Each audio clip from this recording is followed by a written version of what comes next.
ఎవరండి కబ్జాలు చేసేది? ఎవరు చేస్తారు కబ్జాలు? ఇవాళ ప్రజలు నిద్రలు పోతాలేరండి. ఇలా జాగున్నోడు కరెక్ట్ నిద్ర లేకుండా ఉంటాడు, జాగ్రత్త తెల్లారు ఎవడు కబ్జా చెప్తాడు అని. అమాయకులు పట్టుకొని మనం అడిగితే ఏం చెప్తారు? మీరు కూడా బలి అడుగుతారు. ఇలా కబ్జాలు చేసేది రౌడీలు, ల్యాండ్ కబ్జాలు చేసేది వాళ్ళంతా ఎవరండి? ఎవరు? ఇలా ఈ మంత్రులు అంచర్లే, ఎమ్మెల్యేలు, ఎంపీలు, బడా నాయకులు అంచర్లే, అన్ని పార్టీల వాళ్ళు. నా కాంగ్రెస్, నా టీడీపీ, నా బీజేపీ, అన్ని పార్టీల వాళ్ళు. ఒక పార్టీగా అన్ని పార్టీల వాళ్ళు ఇలా కబ్జాలు చేస్తారు.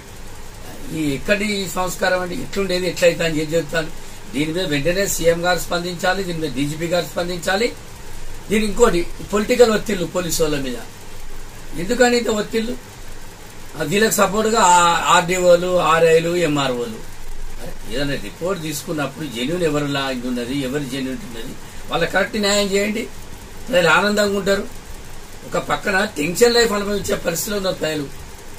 ఇటువంటి అన్నిటికీ అరికట్టాలి, వీటన్నిటినీ మనం కంట్రోల్ చేయాలంటే ఒక్కటే, వీళ్ళ సీఎం గారు ఇన్వాల్వ్ కావాలి, డీజీపీ గారు ఇన్వాల్వ్ కావాలి. ఎంత దొడైనా కానీ, వాడు ఎంత మంత్రి కానీ, ఎంత ఎమ్మెల్యే కానీ, ఎంపీలు కానీ, ఎవరైనా కానీ, వాళ్ళ అంచర్లు కానీ వాళ్ళ మీద కేసులు పెట్టాలి, శిక్షించాలి. అంటే అందరు ఎమ్మెల్యేలు, ఎంపీలు, మంత్రి కాదు, కొంతమంది మాత్రం ఉన్నారు. అటువంటి వాళ్ళని శిక్షించి పార్టీకి బహిష్కరించాలి, ఏ పార్టీ అయినా. అప్పుడే మరి వ్యవస్థ బాగుపడుతుందని నేను తెలియజేస్తున్నాను.